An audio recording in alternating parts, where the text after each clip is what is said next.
Hi, everybody. It's Laura, and welcome to the class of 74. Where we left off, Cynthia had a very interesting day. She heard that Clay wasn't coming back to Brighton High School, and that none of her friends were getting suspended for skipping school, and that she suspected Not Fred made up a letter from his father to get them all off the hook. Anyway, she's got to go to this meeting about that hotline. Remember, her mother's been talking about this hotline forever. Well, today's the day she's supposed to go to the meeting. So let's go join Cynthia. Have fun. I'll see you on the other side. Season 2, Episode 9, The Hotline. Cynthia thought about Not Fred and that letter from his father all the way to downtown Brighton. Mrs. Valadares asked her what the address was, where her meeting was, and of course she couldn't remember. She said it's just right next to the movie theater. As they neared the theater, Mimi read the marquee and said, "I don't think I want to see that movie. It sounds too scary." See No Evil, starring Mia Farrow, was playing at the movie theater. There'd been a little bit of controversy in Brighton about it. According to critics, there was no point to the movie except to absolutely scare the heck out of everybody. Well, wasn't that what most movies were? What Scared Jessica to Death? Remember that one? So Mia Farrow starred in this movie. She was blinded in a horseback riding accident, which, of course, Annabelle said was impossible unless the horse's tail poked her in the eye or something. How did somebody lose their eyesight? Let's put it this way. If someone lost their sight riding a horse or falling off a horse, Annabelle would have lost her sight and been blind for many years now. Mia Farrow comes home and she's blind, and 3 of her relatives are dead in the house when she comes in, but she has no way of knowing this because she's blind. Right then and there, Cynthia pretty much was lost on the movie. Mrs. Valadares pulled over next to the movie theater. There was a little office space that looked like it might be what she was looking for. She climbed out of the car. "Good luck," Mimi called. "Save a lot of people." Reliance, it said in gold letters on the front window in an arc. A little bell tinkled overhead when she opened the door. Light was coming through the Venetian blinds of the big front window from the street, but it was dark in the room. It was fairly big, maybe 20 by 18. And there was a carpet in it, and it had 2 couches facing each other, 2 old couches. And then there were 6 old easy chairs, which were all wedged in around the room. And then there was a short stack of folding chairs leaning against the back wall. To the right of them was an open door to what must be an office, Cynthia guessed, through which fluttering of afternoon sun was coming in. There must be a tree outside the window.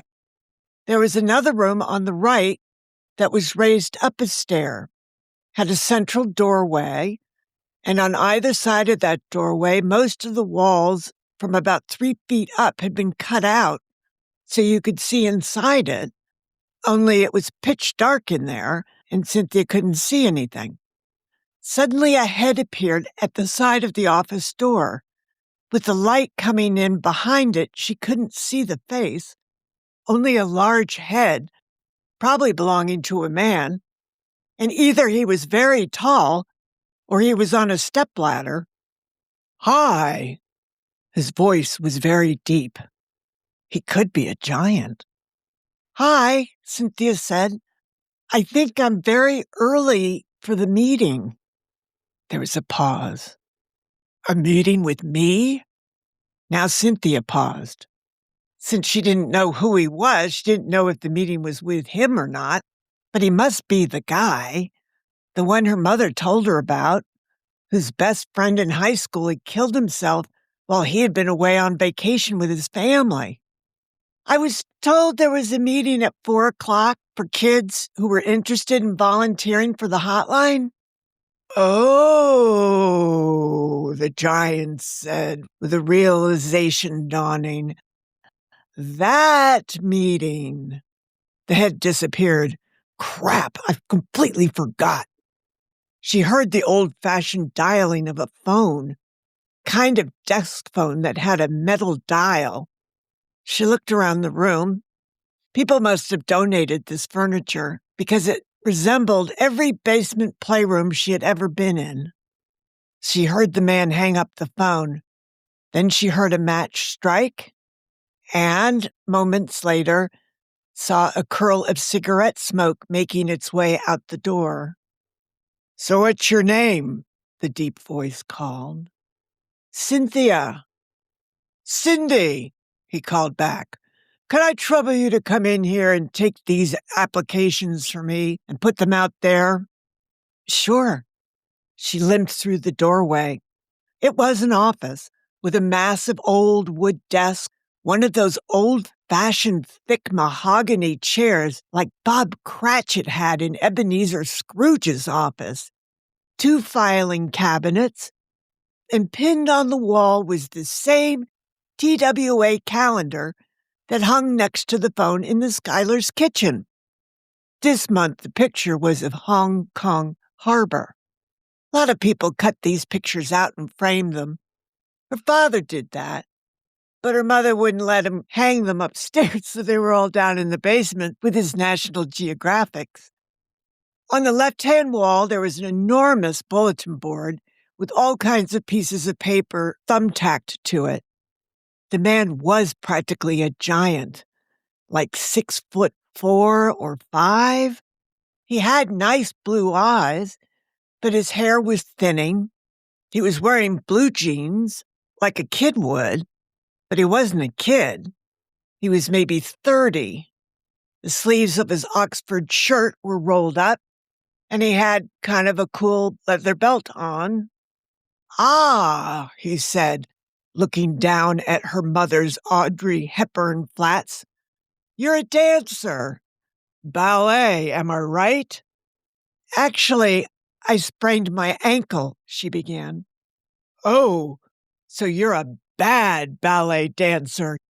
Cynthia didn't know how to respond to that, but he moved on before she could think of something to say. He tapped a pile of mimeograph papers together on his desk and then held them out to her. "If you could see that each person who shows up fills out one of these, I'd be grateful. They got to fill out the whole thing." "Sure," she said. "And tell them they have to fill it out before they leave. And make sure they give you the pen back because I only have 2. "Oh, I have 2 pens in my purse you can borrow." He took a deep drag on his cigarette while looking at her. His hand was massive, so the cigarette looked tiny. He removed the cigarette from his mouth. "Are you a teacher's pet?" She frowned. "No, that's not a bad thing," he added. "I'm just not accustomed to teachers' pets wanting to volunteer here. But the more the merrier, so if you are, welcome." He came around the desk and started to guide her by the elbow out of his office. But then he stopped and looked down. "Oh, you really did sprain your ankle." "Yeah, on the Whitestone Bridge. I was trying to catch a little boy before he got run over." "Huh," he said. "So maybe we should strike babysitting from your list of skills. What do you think?" He was laughing again. "How do you know I babysit?" "That was a joke, Cindy," he said seriously. Now she was so flustered she couldn't think straight. "A bad joke. Sorry, Cindy. You don't seem the type to let a kid loose on the Whitestone Bridge was all I meant." "Oh, it was a joke." "No, the kid's parents' car broke down on the bridge, you see, and I'd like to hear the story sometime," he said, interrupting, "but right now I need to prepare for the meeting." He ushered her out and then disappeared back into his office. Well, now what did she do? Pick a seat, she guessed. She walked over to a smaller easy chair and sat down, and immediately jumped back up because there was a bad spring in it. She moved over to sit at the end of the longest couch, facing the dark room that was up a stair. Seemed like a good place to see everything that was going on. The bell tinkled over the front door, and an incredibly handsome, clean, hippie kind of guy came in. He had long brown hair, a beard. He was wearing a plaid flannel shirt. He must be hot in that. He had blue jeans on, too, and work boots. "Sean in?" he asked Cynthia, pointing to the office. She nodded. "I think so." If she wasn't mistaken, this young man had been on the swim team at the club a really long time ago. Back then, he had been tall and skinny with a crew cut. Same chiseled features, though, big brown eyes. He had to be at least 4 years older than she was. She was pretty sure his mother was Mrs. Watersby, who played tennis with her mother. Was he volunteering? I thought this was just for teenagers. He had already disappeared into the office. "Hey, Sean." "Jack, you've got to remind me about meetings. If that girl hadn't come in, I wouldn't have remembered." That girl, she thought. Marlo Thomas. At least that girl was in good company. She used to love that show. The bell tinkled again, and 2 girls Cynthia thought might be seniors came in, and they were in deep conversation and completely ignored Cynthia. They sat down on the opposite couch and continued to talk. Cynthia waited a minute. They were talking about somebody being a jerk. When there was a pause in the conversation, she stood up and limped over to hand them the questionnaire, explaining they had to fill out the whole thing before they left. They looked at her and frowned, and then looked at each other like, who the hell is this creature? Oh, brother, Cynthia thought, this isn't going so well. She walked back to her couch. The bell tinkled again, and some kid came in and flopped down into the easy chair with the bad spring. He didn't flinch. Cynthia shrugged and got up again and limped over to give him a questionnaire and asked him if he needed a pen. "You didn't give us a pen," one of the senior girls said. Cynthia limped over and handed the brunette with pierced ears a pen, since she's the one who complained. "Is there a bathroom?" the other girl asked. Cynthia had no idea and looked around. She limped over to a closed door in the corner and tried to open it. It opened. Aha, a powder room. "Over here," she called to the girl. The bell tinkled again at the front door, and now 4 kids came in, 3 boys and a girl. They were talking and laughing and sat down in a group encampment, 1 on the floor, 1 on a chair, and 2 on the end of the other couch. Cynthia had no idea who any of them were. While she was giving them their applications, the bell over the door rang again. Cynthia was out of pens at this point. When was she going to fill out her own questionnaire? She tried to get one of the pens back, but suddenly came face to face with a guy wearing dark sunglasses, which he didn't take off. Cynthia saw herself in the lens. Her image was all distorted like on a Christmas bulb. She handed him an application, which he promptly dropped in a seat and walked away to the bathroom. So apparently he knew where it was. But that girl was in there, and she yelled, "In a minute!" And so he just stood there with his sunglasses on in the dark while more kids came piling in. A couple of kids looked vaguely familiar from the smoking area, but she didn't really know any of them. They even dressed differently than she did. Every girl had pierced ears and wore dangling earrings and some version of a peasant blouse. She didn't think any of them were in 10th grade. Everybody was smoking, too. She was dying for a cigarette, but she didn't know anyone well enough to bum one. Finally, the giant came out of his office and boomed, "Welcome, everyone." Immediately, all talk ceased. "I'm Sean Robeson, director of Reliance, and this is my assistant, Jack Watersby."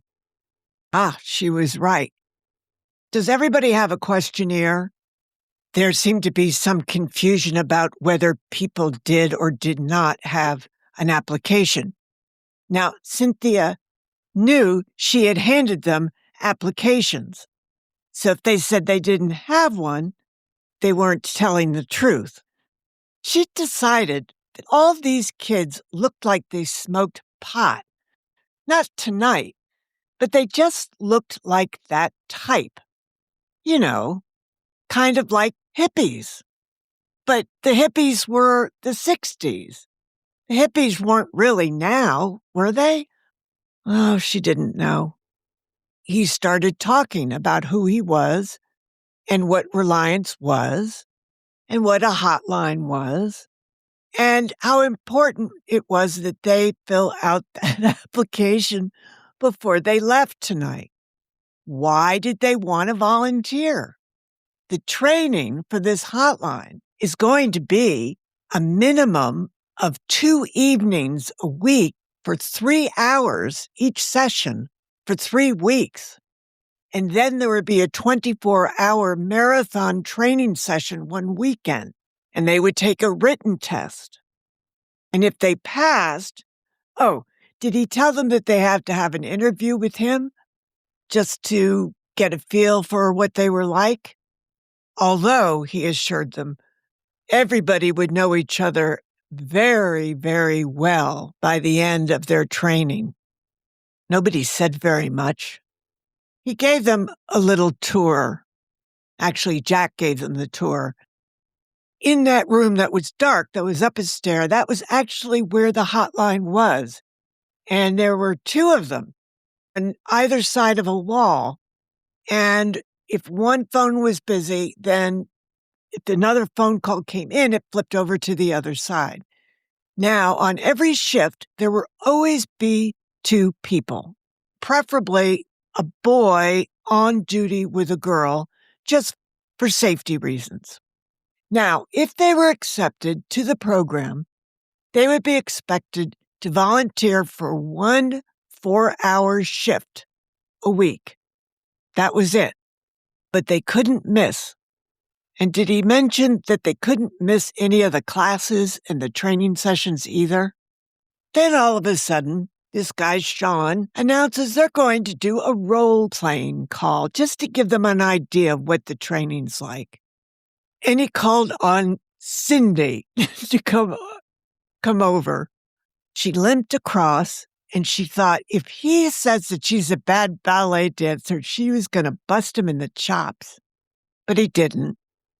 Cynthia was never really sure what was going on with this mock phone call.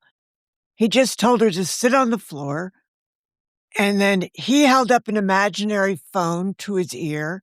He said, "Okay, I'm calling Reliance because I'm upset." So she said, "All right, well, how do I answer?" He said, "Well, you could say, 'Hello, Reliance. Cindy speaking.'" Oh, here we go again with the Cindy. "Okay, hello," she said into her fake telephone in her hand. "This is Reliance. This is Cynthia speaking." "Yes," Sean said. "I'm really messed up. I don't know where I am." Cynthia thought, God, now what? Cynthia says, "Well, what's wrong? I mean, do you feel sick?" "No, man, I took something. I don't know what it was." "Oh, well, where did you get it from?" "Oh, some guy gave it to me.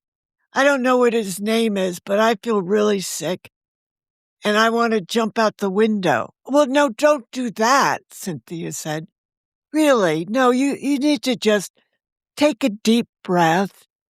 And why don't you tell me what you think you might have taken? Oh, I don't know. I was really drunk. Oh, okay. So you had, she was losing everybody in the room. Everybody's making faces. Like, what the hell's the matter with this girl? She knew she was screwing this up, but what did she know? Nobody told her anything. They stumbled along and he kept going on and just stop, he said. Do you hear what you're doing, Cindy? No, not really. You're trying to solve things. You're trying to fix the situation. You're talking at him. You're supposed to be listening. Well, I had to ask him about what he took. I mean, was I supposed to call like post 49 or something? He said, you know about post 49? She said, oh, yeah. He said, well, obviously you don't know anything about hotlines yet. So, Cynthia, why don't you go over there and sit? And what's your name? You, right there. I'm Allison, the girl said. All right, Allison, you come over here. Let's try another phone call. So he calls Allison, but he just wants to talk because his girlfriend broke up with him. So she just sits there while he goes on and on about how his girlfriend broke up with him. She doesn't say a blessed thing. And Cynthia knows she's not saying anything because she's scared that Sean's going to jump down her throat as soon as she says something. Then he says, okay, stop. I think that's enough. You guys get the idea. We have a lot of work to do. And gentlemen, don't look so smug because you will have your chance to role play too. He talked about the application again, saying everybody had to fill it out before they left. And when they got to the question, why did they want to volunteer? They had to be honest. If they just wanted the volunteering credit to put on their college applications, that was fine. Just put that down. It wouldn't be held against them. They're just looking for honesty. Now everybody was chit-chatting with everybody else, and nobody was talking to Cynthia.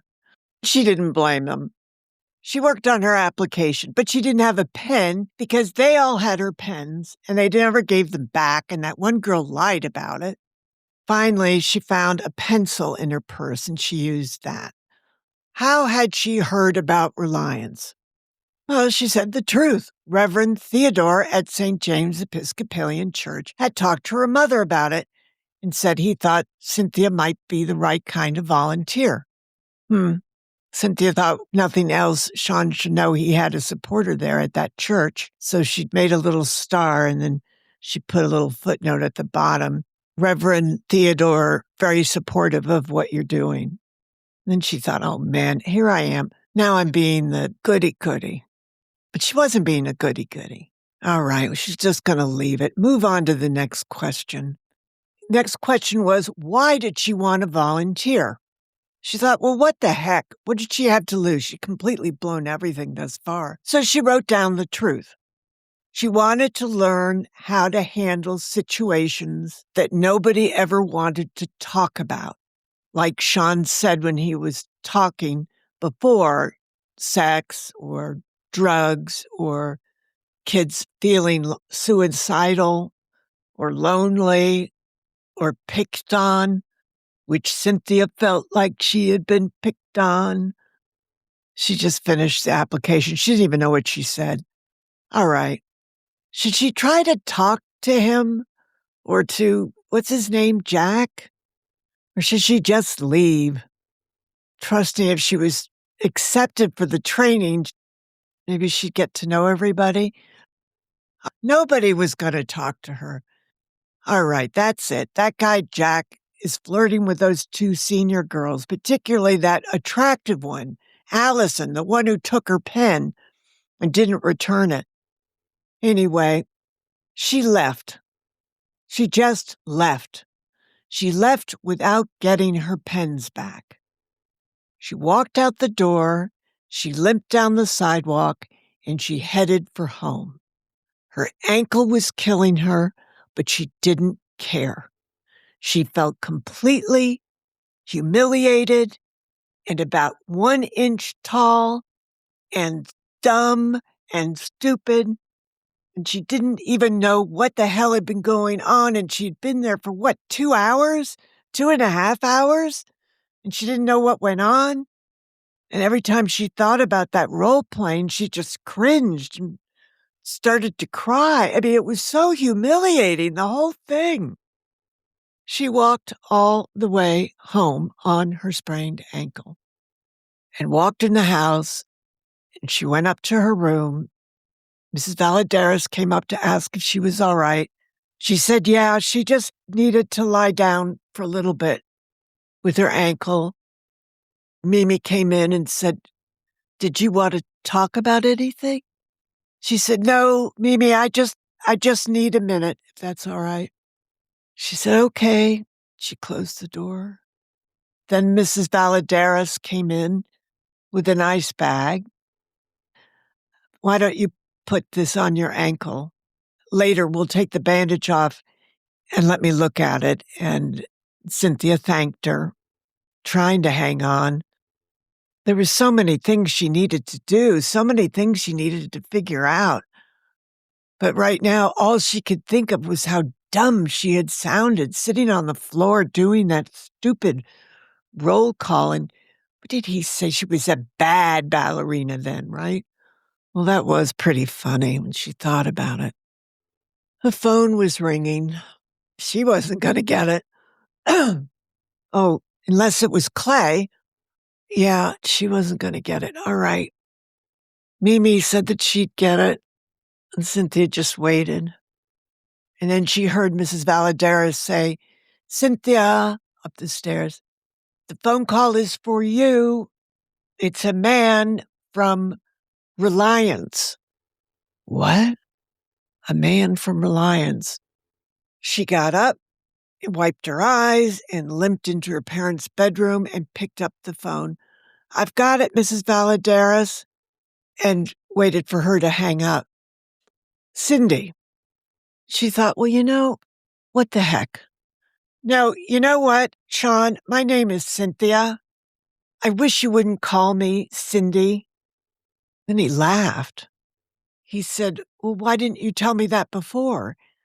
She said, well, I was trying to impress you, and obviously I didn't do a very good job since I was a blithering idiot, and I couldn't do anything right.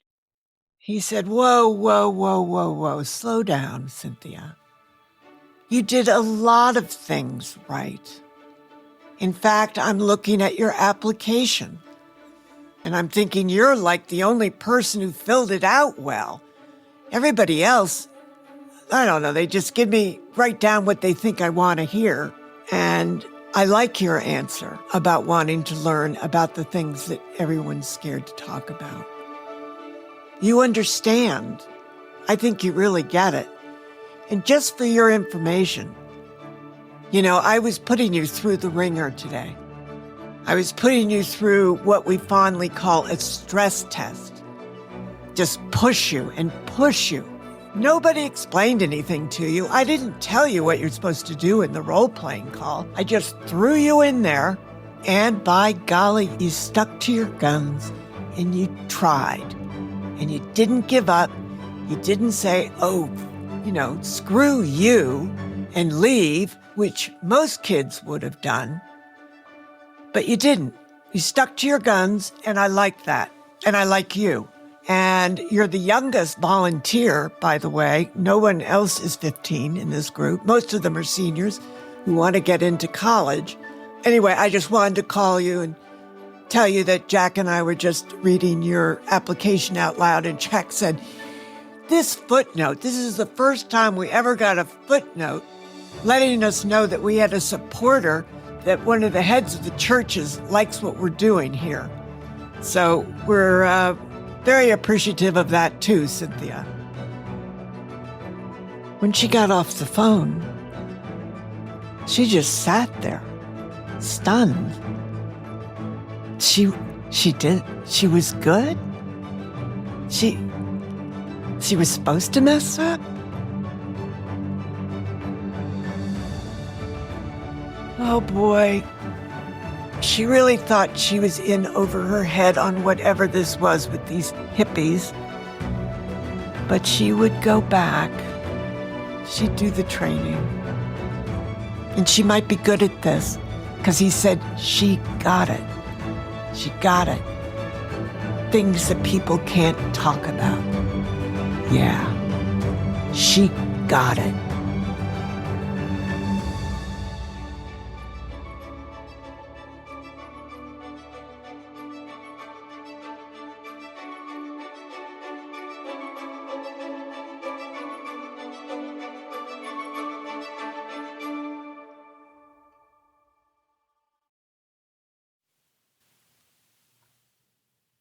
All right.